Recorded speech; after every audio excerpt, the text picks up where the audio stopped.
지난 8월 캄보디아에서 대규모 운하 착공식이 열렸습니다. 캄보디아 정부는 푸난테추 운하를 통해서 무역의 자주성을 확보할 수 있다고 설명합니다. 지금까지는 화물 운송량의 34%를 베트남 남부의 한 항구를 통해 운반해야 했는데 이 운하가 완공된다면 10%까지 떨어져서 의존도를 낮출 수 있다는 설명이죠. 작년 취임한 훈마넷 캄보디아 총리는 우리의 코로 숨 쉴 수 있게 됐다고 표현하기도 했죠. 아울러 완공 예정일인 2028년 첫 해에만 8,800만 달러, 2050년까지는 연간 5억 7천만 달러의 수익이 발생할 것으로 예상하고 있습니다. 세계은행에 따르면 캄보디아의 물류 성과 지표는 아세안 지역 10개국 가운데 9위 정도로 물류 인프라가 부족한 만큼 운하의 필요성을 절감할 법도 한데요. 어째서인지 국제사회는 그 용도에 대해 의문을 표하고 있습니다. 인접국인 베트남은 물론이고요. 미국까지 이 운하를 둘러싼 동향을 예의주시하면서 동남아 지역의 지정학적 긴장감을 높이는 촉매가 될 것이라고 우려하고 있죠. 푸난테추 운하가 어떤 문제를 초래하기에 이런 우려가 나오는 걸까요?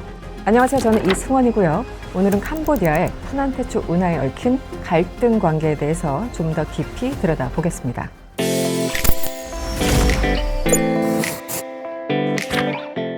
캄보디아 정부 문건에 따르면 푸난테추 운하는 메콩강의 지류로부터 시작되는 운하입니다. 메콩강은 중국과 미얀마, 라오스, 태국, 캄보디아, 베트남 순으로 흐르는 국제 하천으로 인도차이나 지역의 젖줄이라고도 불리는데요. 유역 내 6개국이 자리하고 있다 보니 수자원 개발에 대한 국가 간 협의체가 존재합니다. 대표적으로 메콩강 하류 4개국이 1995년 맺은 메콩 협약과 이를 기반으로 결성된 메콩강 위원회가 있습니다. 메콩 협약 5조에 따르면 본류의 흐름에 영향을 주는 사업에 대해서는 가맹국 간의 사전 협의가 필요합니다. 캄보디아보다 하류에 위치해서 운하에 직접적인 영향을 받게 되는 베트남을 비롯해서 몇몇 해외 전문가들은 푸난테추 운하가 이 협약을 어기고 있다고 주장합니다. 미국 스팀슨 센터는 운하의 경로가 메콩강의 본류와 그로부터 분리되어 흐르는 바삭강을 지나고 있음에도 지류라고 표기해서 회원국과의 협의를 의도적으로 회피했다고 지적했죠. 운하로 인해 변동될 유량을 과도하게 축소하고 그 기능을 모두 적시하지 않은 상태에서 별 영향이 없을 것처럼 통보한 것 역시 문제시되고 있습니다. 베트남 환경 전문가들은 캄보디아 정부가 계획한 그대로 운하가 완공된다면 메콩 삼각주에 심각한 물 부족 현상을 초래할 것이라고 경고하고 있습니다. 건터 대학교의 레안투안 교수는 운하로 인해 유출될 강물의 양이 최대 50%에 이를 것이라는 분석까지 내놨는데요. 안 그래도 메콩강은 기후 위기와 더불어 상류에 위치한 중국이 댐을 건설한 이후에 주기적인 가뭄에 시달리는 상태인데 여기에 운하까지 생긴다면 이 현상이 더 가속화될 것이라고 주장했습니다. 때문에 베트남 정부는 캄보디아에 지속적으로 사업 연구 자료 공개와 추가적인 환경 영향 평가를 요청했지만 캄보디아 정부는 모든 자료를 이미 메콩강 위원회에 제출했고 충분히 설명했다며 이를 거절했죠. 베트남 교통부는 운하의 실효성을 지적하기도 했는데요. 푸놈펜에서 운하를 따라 태국만으로 진출한다면 900km에 달하는 까마오곳을 우회해야 하고 그러면 기존의 항로보다 거리가 500km나 증가하게 되는데 과연 이게 합리적이냐는 겁니다. 이러다 보니 운송 이외에 다른 용도가 있는 것이 아니냐라는 의혹이 제기됩니다. 미국과 베트남 등은 운하에 군사적 목적이 있다고 의심하는 거죠. 운하의 끝 지점인 케푸주 인근 시아누크빌에는 림 해군기지가 자리하고 있는데요. 이곳은 주요 무역 항로인 말라카 해협과 영유권 분쟁 지역인 남중국해 사이에 있어서 지중학적 요충지로 꼽히고 있습니다. 아울러 진중옥거리 전략이라고 불리는 중국의 해상 루트 구상 속 주요 거점이기도 해서 미국이 늘 주시하고 있는 곳이기도 하죠. 그런데 여기서 눈길을 끄는 움직임이 포착됩니다. 2019년 월스트리트저널은 캄보디아가 기지 일부에 대한 독점 사용권을 중국에 넘기는 비밀 협약을 체결했다고 보도한 바 있는데요. 이를 두고 림 해군기지가 중국의 전초기지화 되는 것이 아니냐는 의혹이 제기되자 당시 훈센 총리는 이런 얘기를 합니다. 캄보디아는 헌법상 자국 영토에 외국의 군사기지를 두는 것을 금지하고 있다. 또 모든 외교 파트너들의 선박을 환영한다면서 논란을 불식시키고자 애썼습니다. 하지만 이후에도 림 해군기지 내에서는 두 나라의 심상치 않은 움직임이 계속 포착됩니다. 기지에는 원래 캄보디아 그리고 미국이 해상 합동훈련을 할 때 사용하던 시설이 남아 있었는데요. 이 시설이 2020년 돌연 철거됐다는 소식이 들려온 겁니다. 미국 싱크탱크인 CSIS는 미국이 건설한 보트 정비시설에 이어서 해군 전략사령부 건물이 철거됐다면서 그 증거로 위성 영상 자료를 공개하기도 했습니다. 미 국방부는 중국군 자산과 병력을 받아들이려는 캄보디아 계획과 연관돼 있을 수도 있다며 우려했습니다. 캄보디아가 본격적으로 미국의 영향권에서 벗어나서 중국과 군사협력을 강화하려는 시도가 아니냐는 추측이 제기된 거죠. 캄보디아 해군은 시설이 낡아서 새로 짓기 위해 철거한 것이라고 반박했습니다. 또 항구의 수심이 얕아서 활용성이 떨어지기 때문에 확장 공사를 할 예정이라고 밝혔죠. 미국은 공사 계획에 대해서 투명하게 공개할 것을 지속적으로 요구했습니다. 물론 두 나라 모두 요청에 응하지 않았는데요. 당시 캄보디아 국방장관이었던 타야바는 우리는 캄보디아 영토 내에 있는 미군 시설을 철거한 것이라면서 주권에 대한 간섭이라며 불쾌감을 표하기도 했습니다. 그리고 2022년 중국의 지원하에 시작됐던 기지 확장 공사는 작년 말에 완공됐죠. 이후 부두에 중국의 함정 2대가 정박했는데요. RFA 보도에 따르면 선체 번호만 바뀐 채 그 상태가 최근까지도 유지되고 있는 것으로 확인됩니다. 캄보디아 국방부는 연말쯤 이 전함들을 인도받을 예정이라고 밝혔습니다. 그렇다면 미국은 왜 이렇게 림 해군기지의 상황에 민감하게 반응하는 걸까요? 앞서 말씀드린 것처럼 기지는 미중 간의 갈등이 첨예하게 대립하는 해역 내에 위치해 있습니다. 만약 중국 해군이 이 기지에 주둔하게 된다면 남중국해나 말라카 해역, 나아가 인도양까지 감시를 강화할 수 있게 되죠. 그렇게 되면 미군의 인도태평양 전략은 타격을 입을 수밖에 없습니다. 더군다나 기지 자체는 캄보디아의 영토에 위치해 있기 때문에 혹시라도 미중 간의 무력 충돌이 발생할 경우 미국이 대응하기도 어렵게 되죠. 게다가 림 해군기지와 푸난테추 운하 입구는 거리가 꽤 가깝습니다. 군사적 목적을 의심하는 국가들은 바로 이 지점에 주목합니다. 자세한 내막은 알 수 없지만 일각에서는 사실상 중국 해군이 림 해군기지에 대한 접근권을 확보했다고 보고 있습니다. 이런 상황에서 수도 푸놈펜까지 이어지는 내륙의 물길이 뚫린다면 중국 군함이 인도차이나 반도의 깊숙한 곳까지 들어가서 해군력을 발휘할 수 있다는 거죠.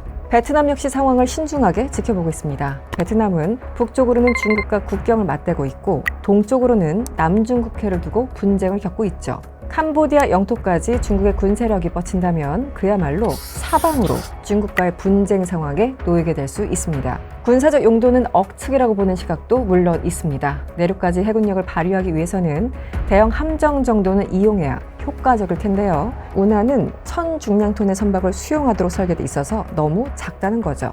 또 베트남을 군사적으로 압박하기 위해서라면 이미 설치된 육로나 항공로를 사용하는 편이 더 효율적이라는 점도 지적됩니다. 어찌 됐건 운하의 존재 자체가 영내 긴장을 고조시키게 되는 상황은 피할 수 없어 보입니다. 그렇다면 숱한 우려를 뒤로하고 캄보디아가 운하 건설을 강행한 이유는 뭘까요? 캄보디아 정부로서는 지역 경제 활성화, 투자 유치 등의 실익을 기대하고 있는 것이 사실입니다. 순짠톨 부총리는 운하를 통해서 최대 5만 개의 일자리를 창출할 수 있을 것으로 보고 있습니다. 또한 베트남으로부터 무역 의존도를 낮추고자 하는 목적도 클 수밖에 없죠. 비단 비용적 측면에서 뿐만 아니라 베트남과의 외교 관계에 따라서 수로의 이용이 제한되는 상황을 우려하고 있는 겁니다. 베트남은 실제 1956년과 1994년 두 차례에 걸쳐서 캄보디아가 자국의 항구를 이용하는 것을 약점 삼아 선박을 묶어두는 등의 제재를 가한 바가 있었죠. 캄보디아 남부에 있는 국제 항구 시아누쿠빌항 역시 이런 맥락 속에서 건설됐습니다. 때문에 베트남에 의존하지 않는 수로 개발이 불가피하다는 것이 캄보디아 정부의 입장입니다. 운하의 이름 푸난테초에는 정치적인 맥락도 깔려 있습니다. 순짠톨 부총리가 말했듯이 2000년 전 푸난 왕국이 처음 사용했던 고대 수로를 활성화하는 사업인 만큼 어느 정도는 민족주의적인 성격을 띠고 있습니다. 훈 마네 총리는 운하 사업이 국민과 국익을 위한 것인 만큼 적극적으로 지지해 줄 것을 촉구하기도 했죠. 여기에 태초는 강인한이라는 뜻의 크메러이자 훈센 전 총리에 대한 존칭이기도 한데요. 착공식 역시 훈센 전 총리의 생일인 8월 5일에 열렸습니다. 따라서 훈센에서 아들 훈마넷으로 이어지는 가족 통치의 명맥을 잇고 신임 정부에 추진력을 실어줄 사업으로 보기도 합니다. 태국의 한 저널리스트는 훈 마넷 총리의 리더십에 대한 시금석이라고 표현하기도 했죠. 그러니까 실패하면 안 되는 사업인 겁니다. 푸난테추 운하가 갖는 상징성은 또 있습니다. 앞서 언급한 푸난 왕국은 1세기경 건립된 캄보디아의 고대 국가로 중국과 교류한 것으로 알려져 있습니다. 캄보디아와 중국의 관계가 그만큼 오래됐다는 뜻을 담기 위해서 그 이름을 따온 것이라고도 하죠. 현대 들어서도 캄보디아는 가장 대표적인 중국의 우방으로 여겨집니다. 1958년 양국 간의 수교는 하나의 중국에 대한 지지를 매개로 이뤄졌고 이후 캄보디아는 이 입장을 철회한 적이 없죠.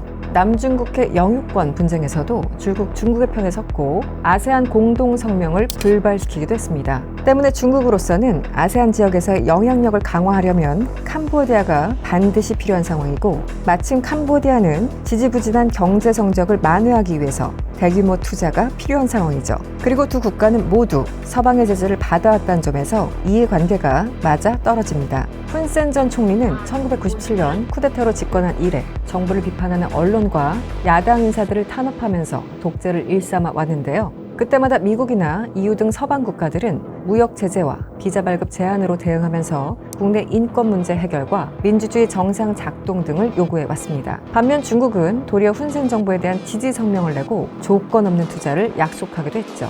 이렇듯 거액의 지원까지 받으면서도 내정 간섭은 없으니 훈센 정부에 중국은 반드시 붙들어야 하는 동아줄과도 같았고요. 2013년 시진핑 주석의 1대1로 사업에도 참여하게 됩니다. 중국은 캄보디아의 정치적 지지에 대규모 원조와 투자로 화답하게 되죠.